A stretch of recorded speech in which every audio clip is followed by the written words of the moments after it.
Hello students, कैसे हैं आप? उम्मीद है आपकी तैयारी ठीक चल रही होगी। आज हम एक बहुत ही इम्पोर्टेंट और आसान टॉपिक पढ़ने जा रहे हैं जिसका नाम है समष्टि पारस्परिक क्रियाएं, यानी कि पॉपुलेशन इंटरैक्शन।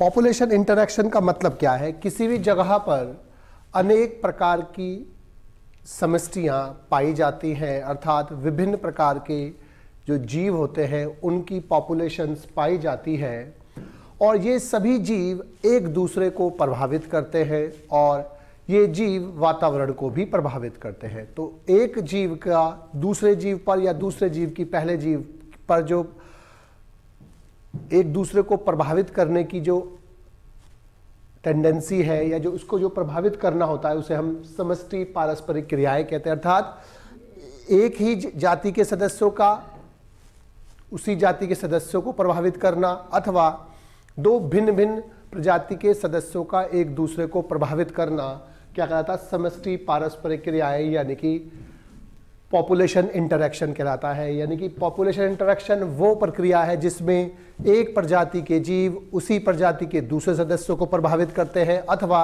दो भिन्न भिन्न प्रजाति के सदस्य एक दूसरे को प्रभावित करते हैं। पॉपुलेशन इंटरैक्शन में दो प्रकार की होती है पॉपुलेशन इंटरैक्शन।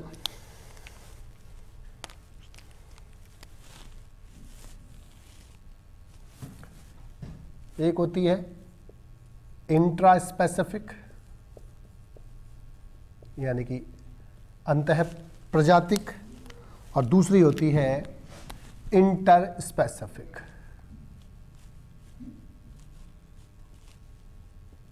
इंटर माने बीच में होता है और इंट्रा माने विद इन, अंदर होता है। यानी कि जब एक ही प्रजाति के सदस्य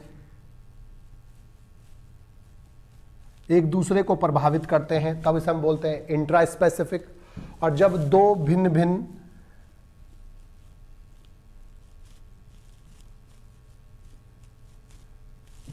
स्पीशीज या प्रजाति के जो सदस्य होते हैं वो एक दूसरे को प्रभावित करते हैं तब हम उसे बोलते हैं इंटर स्पेसिफिक पॉपुलेशन इंटरैक्शन। यानी कि जब एक ही जाति इन्वॉल्व होगी तो इंट्रा स्पेसिफिक है, जब दो अलग अलग जातियां इन्वॉल्व होगी तो इंटर स्पेसिफिक।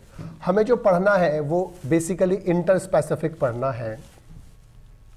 और जो इंटर स्पेसिफिक पॉपुलेशन इंटरैक्शन होता है उसमें जो दो सदस्य होते हैं भिन्न भिन्न जातियों के, वो एक दूसरे पर पॉजिटिव प्रभाव डाल सकते हैं, अर्थात धनात्मक प्रभाव डाल सकते हैं, यानी कि वो उसको लाभान्वित भी कर सकते हैं, एक दूसरे को हानि भी पहुंचा सकते हैं और एक दूसरे के लिए उदासीन भी हो सकते हैं, अर्थात ना उसको लाभ होगा ना हानि होगी, अर्थात वो न्यूट्रल भी हो सकता है।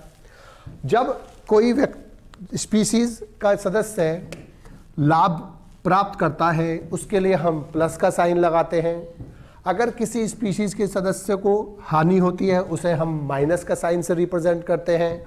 और अगर लाभ होता है ना हानि होती है अर्थात उदासीन होता है तब उसके लिए हम जीरो का वर्ड लगाते हैं, शून्य लगाते हैं। तो प्लस का मतलब किसी भी जीव को लाभ हो रहा है, माइनस का मतलब उसे हानि हो रही है और जीरो का मतलब है ना उसको लाभ हो रहा है ना उसको हानि हो रही है, अर्थात वो उदासीन है, न्यूट्रल है।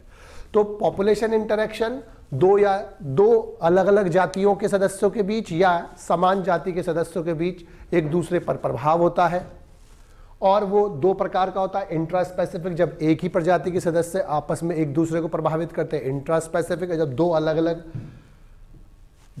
प्रजाति के सदस्य एक दूसरे को प्रभावित करते हैं, उसे बोलते हैं इंटर स्पेसिफिक, यानी कि अंतर जातीय पारस्परिक क्रियाएं। अब जो ये क्रियाएं होती हैं ये बेसिकली 5 प्रकार की होती है। पहली है सहोपकारिता, इसको हम बोलते हैं म्यूटलिज्म। इसमें प्रजाति एक और दूसरी प्रजाति बी। तो जो म्यूटलिज्म होता है उसमें दोनों प्रजातियों को लाभ होता है एक दूसरे से, इसलिए हम इसको प्लस प्लस से रिप्रेजेंट करते हैं। दूसरा होता है स्पर्धा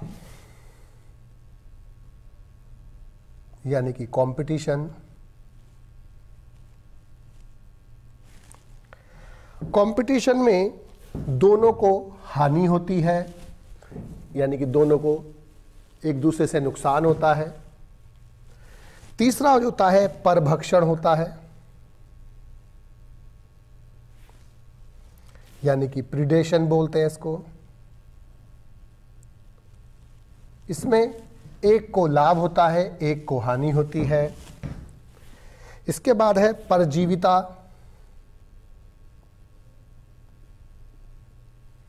यानी कि पैरासाइटिज्म।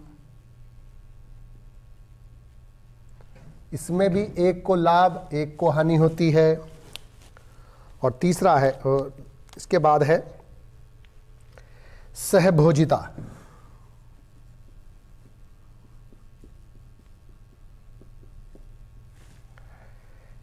यानी कि कमेंसलिज्म।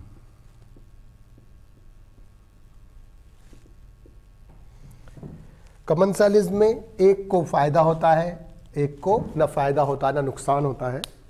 तो इस प्रकार से ये बेसिकली 5 होती हैं। सहोपकारिता, म्यूचुअलिज्म, जिसमें दोनों प्रजातियों को लाभ होता है। स्पर्धा यानी कंपटीशन, दोनों को हानि होती है। परभक्षण, प्रीडेशन, एक को लाभ, एक को हानि होती है। परजीविता, एक को लाभ, एक को हानि होती है। और सहभोजिता, कमेंसलिज्म, जिसमें एक को लाभ होता है, एक को ना लाभ होता है ना हानि होती है। अब हम एक एक करके सबके बारे में पढ़ेंगे, उसके एग्जाम्पल्स के बारे में पढ़ेंगे। सबसे पहले जो है वो पढ़ेंगे हम परभक्षण।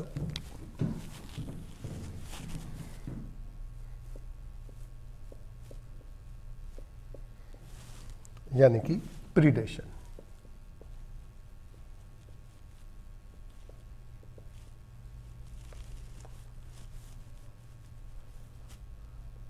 Plus minus. परभक्षण यानी कि प्रीडेशन का मतलब क्या होता है? एक ऐसी इंटरैक्शन, एक ऐसी पारस्परिक क्रिया जिसमें एक जीव दूसरे जीव को मारकर अपने भोजन के रूप में यूज कर लेता है, प्रीडेशन यानी कि परभक्षण कहलाती है। जो जीव दूसरे जीव को मारकर खा जाता है वो प्रीडेटर कहलाता है, यानी कि शिकारी कहलाता है। और जिसको मारकर खाया जाता है उसको शिकार कहते हैं, यानी कि प्रे कहते हैं। और उनके बीच ये संबंध प्रीडेटर और प्रे का संबंध होता है, शिकार और शिकारी का संबंध होता है। तो प्रीडेशन का मतलब क्या होता है कि एक ऐसा इंटरैक्शन, एक ऐसी पारस्परिक क्रिया जिसमें एक जीव दूसरे को मारकर खा जाता है, दूसरे जीव को मारकर अपने भोजन के रूप में यूज कर लेता है, प्रीडेशन कहलाती है। और जो जीव मारकर खाता है वो प्रीडेटर यानी कि शिकारी कहलाता है। और जो जीव मरता है, जिसकी मृत्यु होती है, जिसे खाया जाता है, वो प्रे यानी कि शिकार कहलाता है। अपनी ही जाति के सदस्यों को, नॉर्मली एक जीव दूसरी जाति के जो जीव होते हैं उनको मारकर खाता है, जैसे फॉर एग्जांपल लॉयन, शेर, हिरन और अन्य छोटे जीवों को खाता है। इसी प्रकार से स्नेक्स दूसरे जीवों को खा लेते हैं। लेकिन कुछ जीव ऐसे होते हैं जो अपनी ही जाति के सदस्यों को भी खा जाते हैं, और इन जीवों को बोलते हैं हम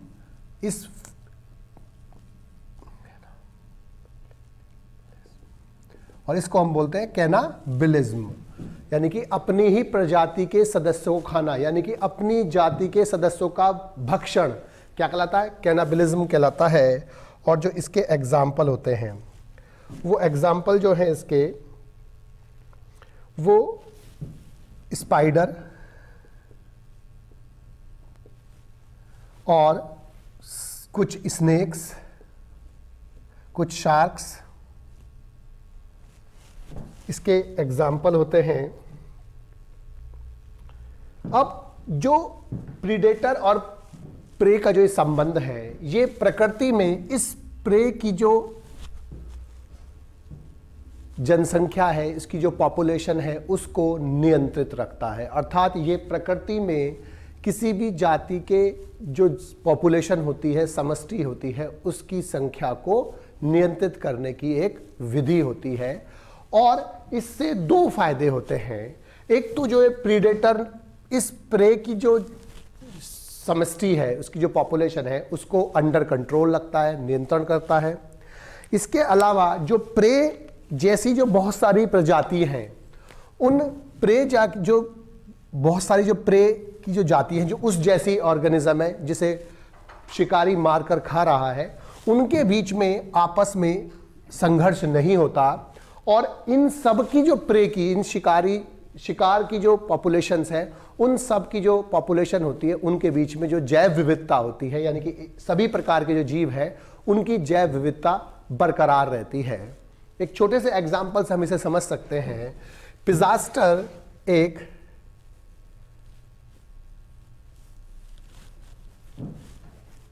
स्टारफिश होती है जो छोटे छोटे इन्वर्टिब्रेट्स पर फीड कर कर अपना भोजन प्राप्त करती है। जब एक फील्ड एक्सपेरिमेंट में इस पिजास्टर को हटा लिया गया तो जिन जीवों पर यह फीड करती है उनमें से 10 जो अकशेरुकी जंतु हैं, यानी कि 10 नॉन कॉर्डेट्स जो होते हैं, नॉन कॉर्डेट्स की जो स्पीशीज थी वो 1 वर्ष से कम समय में भी लुप्त हो गई, क्योंकि ये जो पिजास्टर थी वो इन नॉन कॉर्डेट्स सभी पर फीड करती थी, जिनसे इनके बीच में आपस में संघर्ष नहीं होता था। और इनमें से जो सभी स्पीशीज थी, वो सभी जो जातियां थी, प्रजातियां थी, वो बरकरार रहती थी, क्योंकि कभी ये किसी स्पीशीज पर फीड करती थी, कभी किसी पर, तो सभी का अस्तित्व बरकरार रहता था। लेकिन इसके हटाने से इनमें जो थोड़ी उन्नत या डेवलप्ड प्रजाति थी, उन्होंने दूसरी जो कम डेवलप प्रजाति थी उनको खत्म कर दिया, उनको अस्तित्व वहां से समाप्त हो गया। तो दो प्रीडेटर दो काम करता है, एक तो प्रे की जो पॉपुलेशन है उसको कंट्रोल में रखता है, प्लस जो दूसरा जो वहां पर बायोडायवर्सिटी है, जैव विविधता है, उसको भी ये बरकरार रखते हैं। इसके अलावा जो परजीवी होते हैं, जो परभक्षण हैं, उनमें अगर कोई जो एग्जॉटिक स्पीशीज होती है, बाहर की स्पीशीज अगर लाई जाती है, तो वो स्पीशीज वहां पर हो सकता है किसी प्रे की जो जाति है उसको समाप्त कर दे। तो एग्जॉटिक स्पीशीज का मतलब होता है जो बाहर से स्पीशीज आती है, इससे वो हो सकता है वो ज़्यादा एफिशिएंट हो, ज़्यादा प्रभावी हो, और वो वहां जाकर प्रे की जो स्पीशीज होती है उसको भी समाप्त कर दे। इसके बाद जो प्लांट्स होते हैं, प्लांट्स पर जो फीड करने वाले एनिमल्स होते हैं वो भी परभक्षी कहलाते हैं, क्योंकि वो एक प्लांट को खाते हैं और उसका जीवन समाप्त हो सकता है। तो जो प्लांट्स हैं, पादप हैं, उनके लिए जो परभक्षण है ये और ज़्यादा खतरनाक होता है, क्योंकि एनिमल तो अपने एक जगह से दूसरी जगह तक भागकर सुरक्षा कर भी सकता है, लेकिन प्लांट्स कभी भी अपनी सुरक्षा नहीं कर पाता है।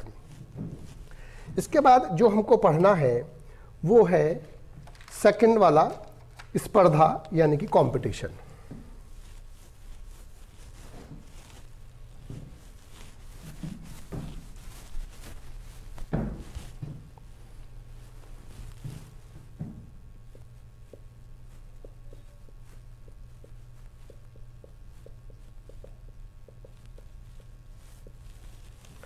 कंपटीशन में दोनों जातियों को जो सदस्य होते हैं उनको हार्म होता है, उनको हानि होती है।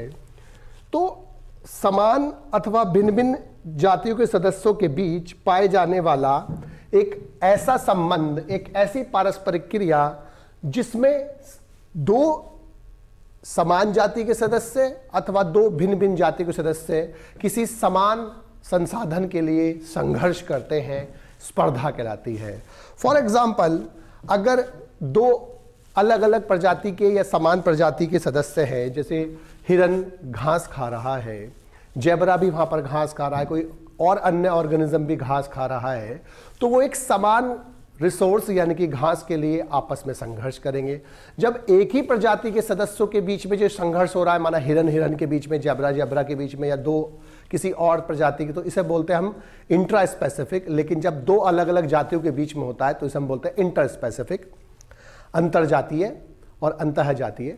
तो जो दोनों ही जातियों के, दो अलग अलग जाति के सदस्य या समान जाति के सदस्यों के बीच में जो ये समान चीज के लिए संघर्ष होता है उसे हम स्पर्धा कहते हैं। और दोनों ही प्रजाति के सदस्य, जो दो सदस्य होते हैं, चाहे वो समान जाति के हो चाहे वो अलग अलग प्रजाति के हो, उनको दोनों को ही इसमें हार्म होता है, नुकसान होता है। अब जो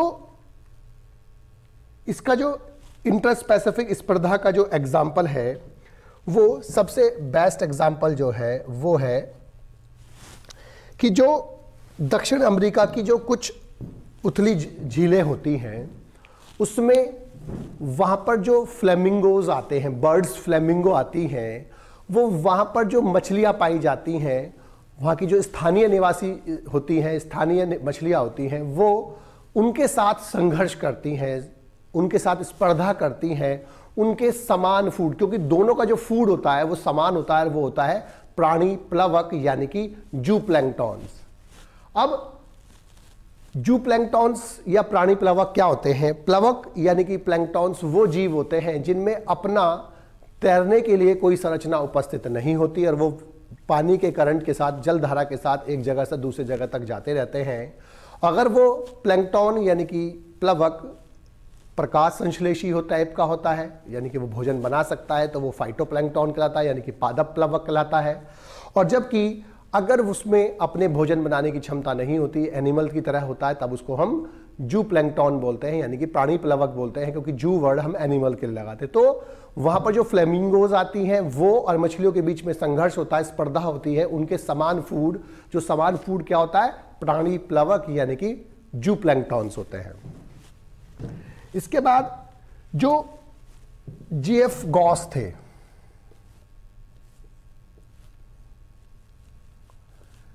उन्होंने इस सिद्धांत को देखते हुए, इसको पढ़ते हुए उन्होंने बताया कि एक मिक्स्ड पॉपुलेशन कल्चर में पैरामीशियम ओरेलिया तथा पैरामीशियम काउडेटम के एक मिक्स कल्चर में पैरामीशियम ओरेलिया पैरामीशियम काउडेटम से संघर्ष करता है, स्पर्धा करता है, और पैरामीशियम ओरेलिया पैरामीशियम काउडेटम को पूर्णतः वहां से रिप्लेस कर देता है, हटा देता है। और इस के आधार पर उन्होंने एक लॉ दिया जिसे हम क्या बोलते हैं? Competitive release, competitive exclusion principle, competitive exclusion principle, यानी कि इसको हम बोलते हैं स्पर्धा बहिष्कार।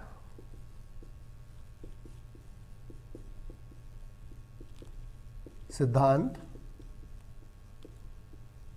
और ये इंपॉर्टेंट है बहुत ही। ये क्या कहता है? पहली बात तो ये कब लागू होता है? जब संसाधन लिमिटेड होते हैं, यानी कि संक्षिप्त होते हैं, अनलिमिटेड नहीं होते, अर्थात लिमिटेड संसाधन होते हैं। तो लिमिटेड संसाधन होने पर दो समान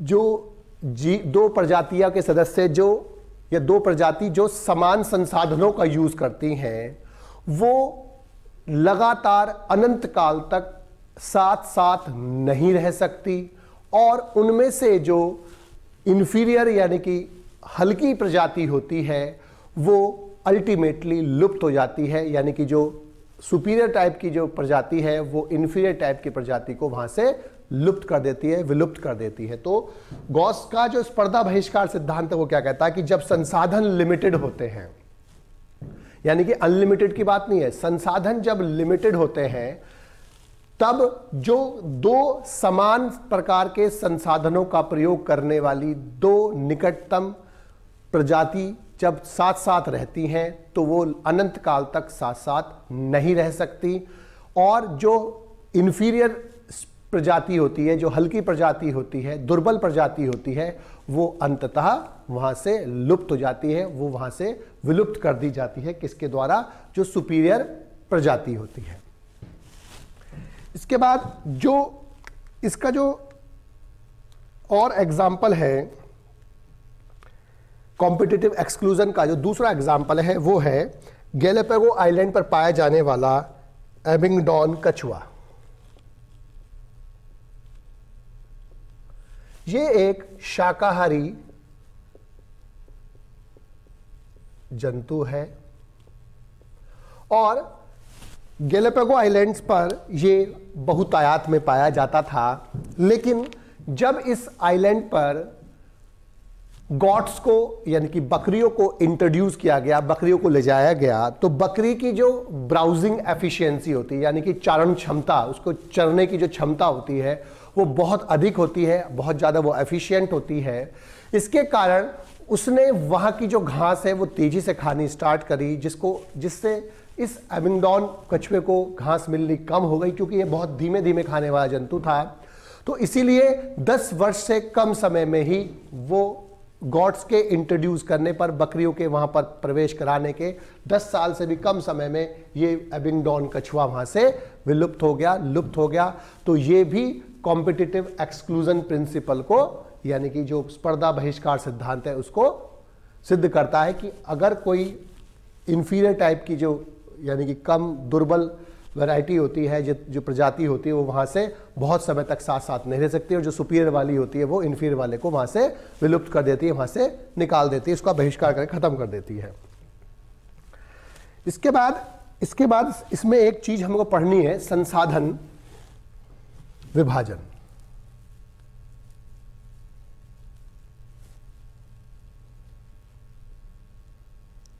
संसाधन विभाजन का मतलब है कि ये सह अस्तित्व की ऐसी विधि है जिसमें दो समान संसाधन को यूज करने वाले जीव इस प्रकार से साथ साथ सह अस्तित्व दिखाते हैं, या वो साथ साथ इस प्रकार से विकसित हुए हैं कि वो उन संसाधनों को भली भांति यूज कर सके।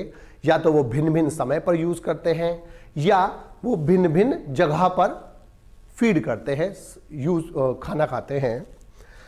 जैसे बाज और उल्लू समान संसाधनों का यूज करते हैं, अर्थात दोनों ही मांसाहारी जंतु हैं, बर्ड्स हैं, लेकिन उल्लू रात में शिकार करते हैं जबकि बाज जो होते हैं दिन में शिकार करते हैं। तो उन्होंने अपना समय बांट लिया है जिससे दोनों को आसानी से भोजन मिल सके, दोनों ने संसाधनों को समय समय पर लेने का तरीका अपना लिया है। इसी प्रकार से मार्क आर्थर ने इस बताया कि जो वार्बलर्स होते हैं वो एक ही पेड़ पर 5 भिन्न भिन्न प्रकार के वार्बलर्स 5 अलग अलग जगह पर रहते हैं, और वो पांचों अलग अलग जगह पर रहते हुए भोजन प्राप्त करते हैं। तो उन्होंने समय की जगह स्थान बांट लिया जिससे वो सब अपना अलग अलग भोजन प्राप्त कर सके। इसे हम बोलते हैं संसाधन विभाजन। संसाधनों का विभाजन कर लिया था जिससे सब लोग अस्तित्व में रह सके, सह अस्तित्व हो सके, यानी कोई भी वहां से विलुप्त ना हो।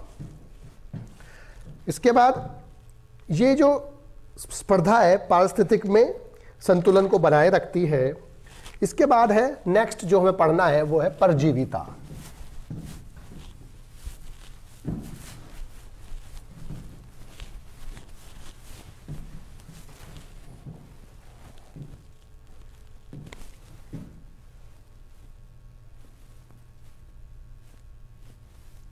यानी कि पैरासाइटिज्म।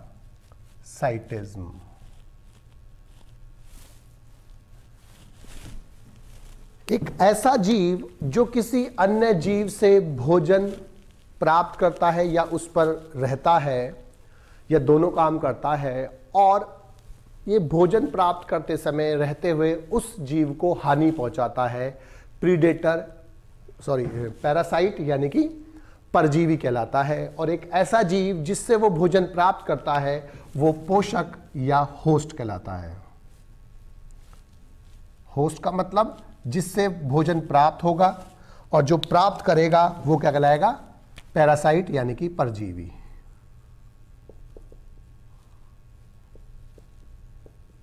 जैसे फॉर एग्जाम्पल प्लाज्मोडियम मनुष्य में डिजीज उत्पन्न करता है, मलेरिया।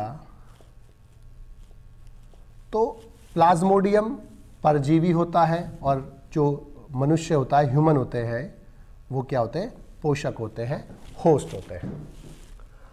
जैसे फॉर एग्जाम्पल मोनेरा में देखेंगे हम एग्जाम्पल। मोरा में जो बैक्टीरिया है, जो टाइफाइड,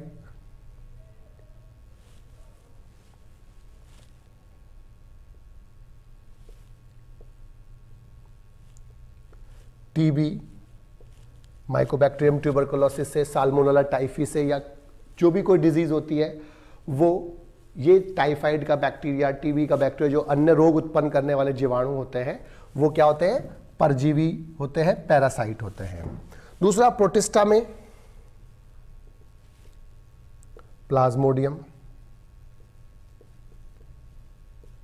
जो हमारे में मनुष्य में मलेरिया रोग उत्पन्न करता है।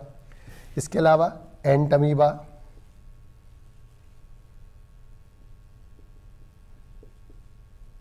जो मनुष्य में अमीबिएसिस रोग उत्पन्न करता है। तीसरा कवक यानी कि फंजाई, अनेक कवक प्लांट और एनिमल्स दोनों में रोग उत्पन्न करते हैं, जैसे रिंगवर्म मनुष्य में, स्मट रोग प्लांट में, और रस्ट रोग प्लांट में। इसके अलावा पादप यानी कि प्लांटेई, अनेक पादप भी परजीवी होते हैं, जैसे अमरबेल।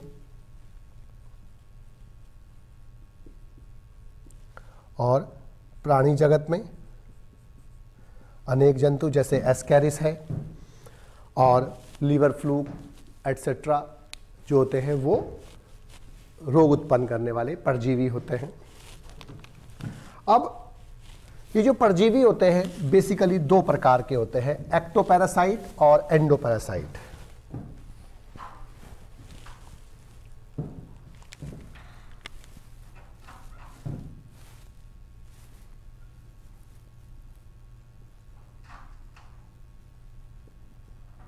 और दूसरे एंडोपैरासाइट यानी कि बाह्य परजीवी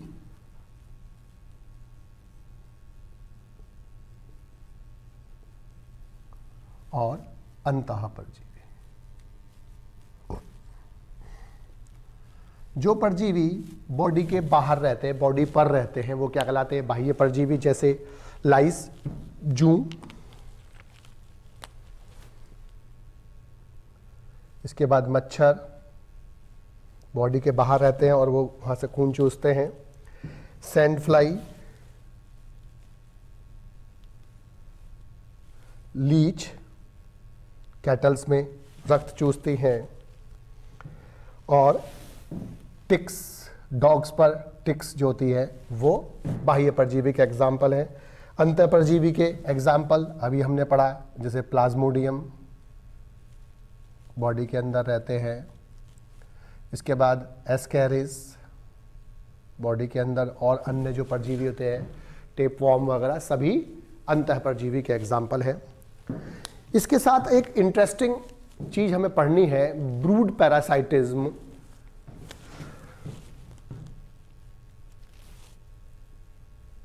ब्रूड पैरासाइटिज्म यानी कि अंड परजीविता।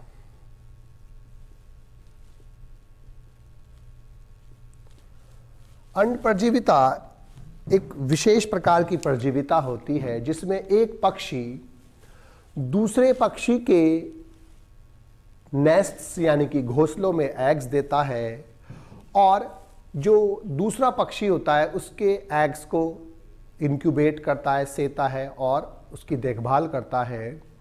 तो कुको यानी कि जो कोयल होती है, वो जो कौवा होता है यानी कि क्रो, उसके नेस्ट में एग देती है, और क्रो जो होता है उसको देखभाल करता है, उसको इंक्यूबेट करता है। इस घटना को हम बोलते हैं ब्रूड पैरासाइटिज्म यानी कि अंड परजीविता, जिसमें एक जीव दूसरे जीव के जो नेस्ट होते हैं, घोंसले होते हैं, उसमें एग देता है, और दूसरा ऑर्गेनिज्म जो दूसरा पक्षी होता है, दूसरा जंतु होता है, वो उसके एग्स की देखभाल करता है। इसे हम क्या बोलते हैं? ब्रूड पैरासाइटिज्म बोलते हैं। अब जो परजीवी होता है वो अपने पोषक से भोजन या फूड प्राप्त करने के लिए और उसमें सफलतापूर्वक रहने के लिए अपने अंदर अनेक अडेप्टेशन, अनुकूलताएं प्रदर्शित करता है। जैसे नंबर 1 जो पहली अडेप्टेशन पाई जाती है परजीवी में, जिसके द्वारा परजीवी आसानी से पोषक में रह पाता है, वो है नंबर 1 पाचन तंत्र का अभाव।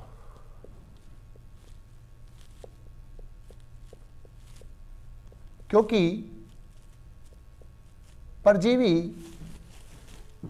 पोषक से बना बनाया भोजन या डाइजेस्टेड फूड प्राप्त करता है, इसलिए उसको पाचन तंत्र की आवश्यकता नहीं होती। जैसे कैस्ट्रोडा ग्रुप के जो मेंबर्स होते हैं प्लेटीहेल्मिन्थीज में, उसमें पाचन तंत्र का अभाव होता है। दूसरा, पोषक पर चिपकने के लिए, पोषक पर चिपकने के लिए, पोषक पर चिपकने के लिए चूषक अंगों का विकास, जिससे वो पोषक पर चिपक सके, आसानी से रह सके। तीसरा, गैर जरूरी संवेदी अंगों की अनुपस्थिति,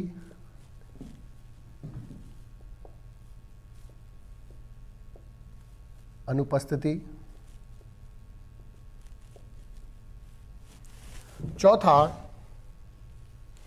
उच्च प्रजनन क्षमता,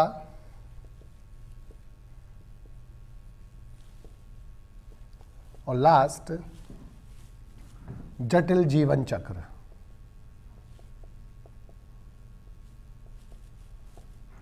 परजीवी अपने जीवन चक्र के दौरान एक या एक से अधिक पोषकों का यूज करता है और जटिल जीवन चक्र प्रदर्शित करते हैं, जिससे जो पोषकों की उपस्थिति के कारण, 2 या 2 से ज़्यादा पोषकों की उपस्थिति के कारण इनका जो डिस्पर्जल होता है, इनका जो वितरण होता है, एक जगह से दूसरी जगह तक जाना होता है, वो आसान हो जाता है और इनके जो सर्वाइवल के चांस होते हैं वो ज़्यादा हो जाते हैं। इसलिए ये जटिल प्रकार का जीवन चक्र प्रदर्शित करते हैं, जिसमें 2 या 2 से ज़्यादा पोषक भी हो सकते हैं। इसके बाद जो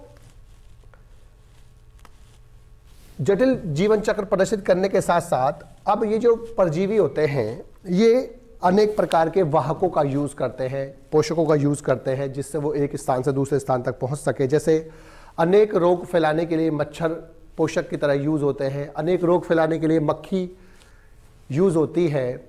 जैसे एक निंद्रा रोग उत्पन्न करने वाला होता है ट्राइपैनोसोमा। ट्राइपैनोसोमा एक प्रोटोजोन होता है जो मनुष्य में निंद्रा रोग उत्पन्न करता है, और इसको फैलाने का जो काम होता है वो सेटसी मक्खी करती है। टिसी फ्लाई बोलते हैं इसको। टिसी फ्लाई इसको एक जगह से दूसरी जगह तक फैलाती है। तो अनेक प्रकार के जो परजीवी होते हैं वो जटिल जीवन चक्र प्रदर्शित करते हैं और विभिन्न पोषकों की सहायता से एक जगह से दूसरी जगह तक आसानी से सरलतापूर्वक पहुंच जाते हैं, ट्रांसफर हो जाते हैं, ट्रांसमिट हो जाते हैं। इसके बाद जो चौथा हमें पढ़ना है वो है सहभोजिता।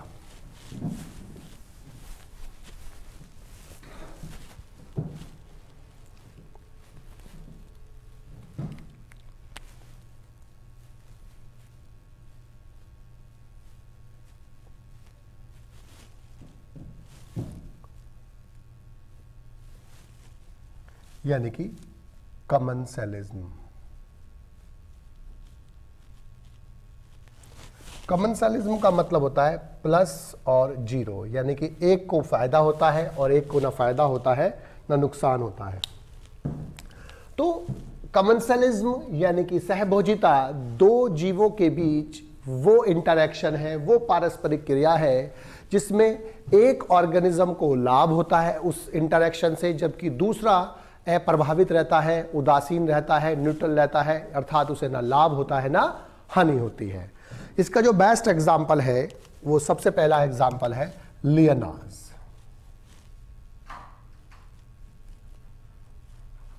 लियनाज जो होते हैं वुडी क्लाइंबर होते हैं, यानी कि काष्ठीय आरोहक होते हैं, आरोही होते हैं, जो किसी चीज को पकड़कर दूसरी जगह जाते हैं, उसे हम बोलते हैं क्लाइंबर।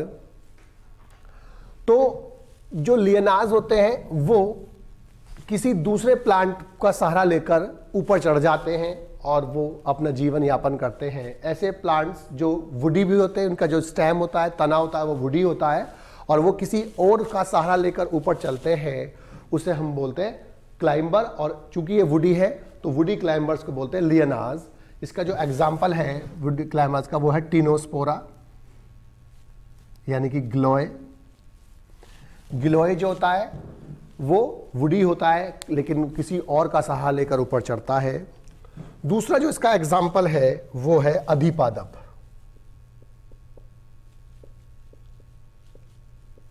यानी कि एपीफाइट्स।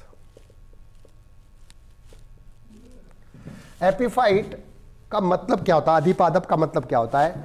ऐसा प्लांट जो प्रकाश संश्लेषी होता है, अर्थात जो प्रकाश संश्लेषण के द्वारा अपने भोजन का निर्माण कर सकता है, लेकिन वो सपोर्ट के लिए, सहारा के लिए किसी अन्य प्लांट पर उगता है, ग्रो करता है, एपीफाइट कहलाता है। जैसे ऑर्किड्स का आम के पेड़ पर उगना क्या कहलाता है? एपीफाइट होता है ऑर्किड्स। और जो ऑर्किड होते हैं वो आम के पेड़ पर उगते हैं और वो वहां पर सहारा लेते हैं, उससे धूप लेने के लिए, प्रकाश लेने के लिए ऊपर चढ़ते हैं और जो उसकी जड़ें होती हैं वो फैलकर वायुमंडल से नमी को अवशोषित कर सकते हैं। इस संबंध में आम को ना फायदा हो रहा है ना नुकसान हो रहा है। इसी प्रकार से इस वाले में भी जो बड़ा प्लांट है जिस पे से वो चढ़कर ऊपर जा रहा है, ना उसे फायदा हो रहा है ना नुकसान हो रहा है, लेकिन इसको फायदा होता है। ऐसे इसमें जो ऑर्किड है जो आम के पेड़ पर ग्रो कर रहा है, आम के पेड़ को ना फायदा हो रहा है ना नुकसान हो रहा है, लेकिन ऑर्किड को फायदा हो रहा है कि वो नीचे से लेकर ऊपर तक पहुंच जाता है, जिससे उसे प्रकाश मिल जाता है और वो प्रकाश संश्लेषण द्वारा अपना भोजन भी बना पाता है और वो आसानी से सर्वाइव कर पाता है। नेक्स्ट जो इसमें एग्जाम्पल है वो है समुद्री एनीमोन और क्लाउन फिश के बीच में जो संबंध होता है। सी एनीमोन को ना फायदा हो रहा ना नुकसान, लेकिन क्लाउन फिश को फायदा होता है। क्लाउन फिश छोटी सुंदर मछली होती है जो सी एनीमोन्स के बीच बीच में प्रेजेंट होती है, पास पास में उसके अंदर प्रवेश कर जाती है, क्योंकि इसमें जहरीले टेंटाकल्स प्रेजेंट होते हैं। इसके कारण कोई भी जो जीव इसको खाने वाला होता है इसके पास नहीं आ पाता है और इसको सुरक्षा मिल जाती है। और सी एनीमोन को ना फायदा होता है ना नुकसान होता है, लेकिन क्लाउन फिश को यहां पर फायदा हो जाता है। इसी प्रकार से मवेशियों के साथ पाए जाने वाला एग्रेट बर्ड यानी कि बगुला और जो मवेशी यानी कि कैटल्स होते हैं उनके बीच में संबंध भी कमेंसलिज्म का एग्जाम्पल होता है।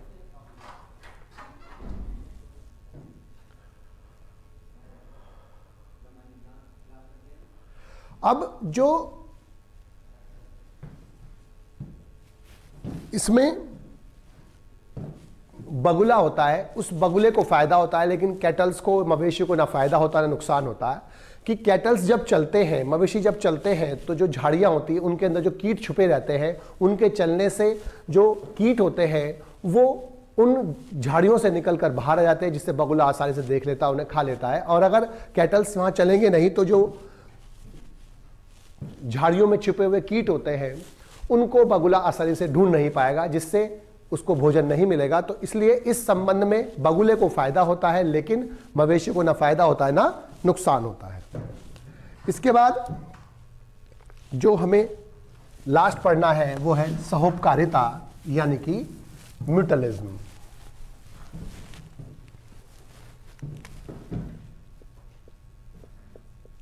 सहोपकारिता यानी कि म्यूटलिज्म।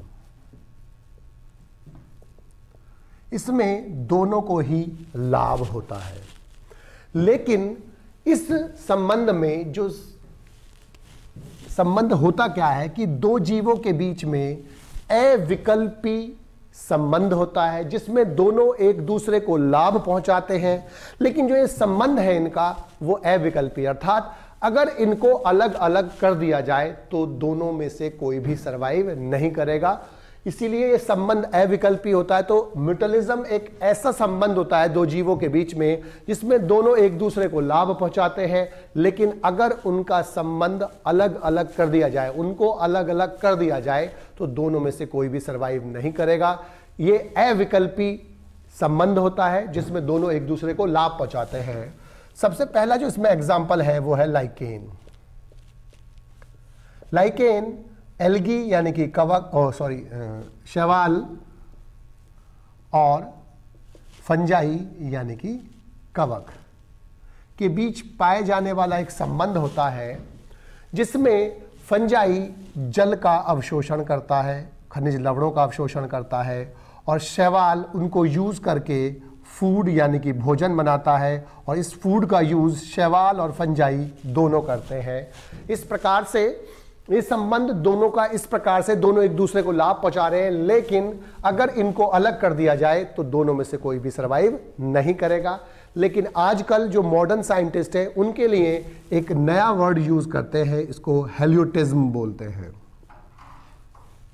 इन संबंध के लिए म्यूचुअलिज्म की जगह हेल्यूटिज्म लगाते हैं, क्योंकि कभी कभी जो फंगस होती है यानी कवक होते हैं वो शैवाल में हॉस्टोरिया प्रवेश कराए थे, चूषकांग बोलते हैं इनको, हॉस्टोरिया प्रवेश कराए थे और वहां से फूड लेते हैं, अर्थात वो पैरासाइट की तरह काम करते हैं। इसको कंट्रोल्ड पैरासाइट बोलते हैं, नियंत्रित परजीवी बोलते हैं, और इस संबंध को आजकल मॉडर्न साइंटिस्ट हेल्यूटिज्म बोलते हैं। दूसरा एग्जाम्पल है माइकोराइजा। माइकोराइजा जो है वो एक सहजीवी संबंध है, म्यूटलिटिक संबंध है, किसके बीच में? कवक यानी कि फंजाई तथा उच्च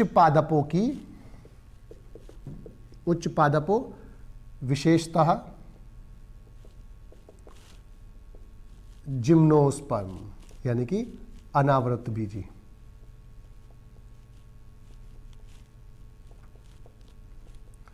जिम्नोस्पर्म्स की रूट्स और कवकों के बीच पाए जाने वाले सहजीवी संबंध को हम क्या बोलते हैं? माइकोराइजा बोलते हैं। कवक प्लांट के लिए सबसे महत्वपूर्ण काम क्या करता है कि वो फास्फोरस को सॉल्युबल फॉर्म में कन्वर्ट करके, घुलनशील फॉर्म में कन्वर्ट करके प्लांट्स को प्राप्त कराता है, और प्लांट्स बदले में उसको खाना देते हैं। दोनों एक दूसरे को लाभ पहुंचाते हैं, लेकिन दोनों को अलग अलग करने पर दोनों में से कोई भी सर्वाइव नहीं कर पाएगा। तीसरा जो एग्जाम्पल है जो इसका है, नेक्स्ट एग्जाम्पल, वो है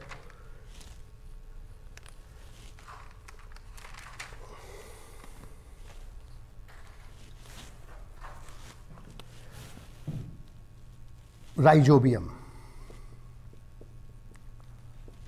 राइजोबियम तथा दलहनी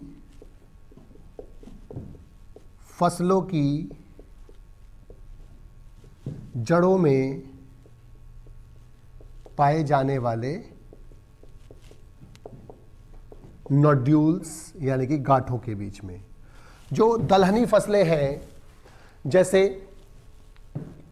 मटर है, चना है और अन्य जो दलहनी फसलें होते हैं, उनकी जड़ों में रूट नोड्यूल्स पाए जाते हैं, और उन रूट नोड्यूल में एक राइजोबियम नामक बैक्टीरिया प्रेजेंट होता है जो वहां बैठे हुए नाइट्रोजन को फिक्स करता है, जिससे प्लांट को नाइट्रोजन उपलब्ध हो जाती है और बदले में इसको वहां पर सुरक्षा मिलती है और खाना मिलता है। तो राइजोबियम और दलहनी फसलों की जड़ों में पाए जाने वाले नोड्यूल्स के बीच में जो संबंध होता है वो भी सहोपकारिता यानी कि म्यूचुअलिज्म का संबंध होता है।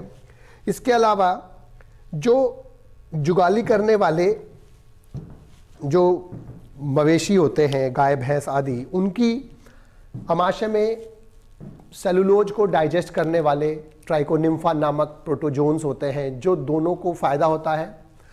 जो वो सेलुलोज का जो डाइजेशन होता है वो जंतु नहीं कर पाता है, लेकिन जो प्रोटोजोन उसके अमाशय में उपस्थित होते हैं वो सेलुलोज का डाइजेशन कर देते हैं, और जिससे वो प्लांट जो जंतु है उसको यूज कर पाता है, उसका कुछ भोजन जो होता है वो ट्राइको निम्फा को भी मिल जाता है। कुछ बैक्टीरिया ऐसे होते हैं जो मनुष्य में विटामिन संश्लेषित करने में सहायता करते हैं और बदले में थोड़ा सा भोजन वहाँ प्राप्त कर लेते हैं, दोनों एक दूसरे को लाभ पहुँचाते हैं।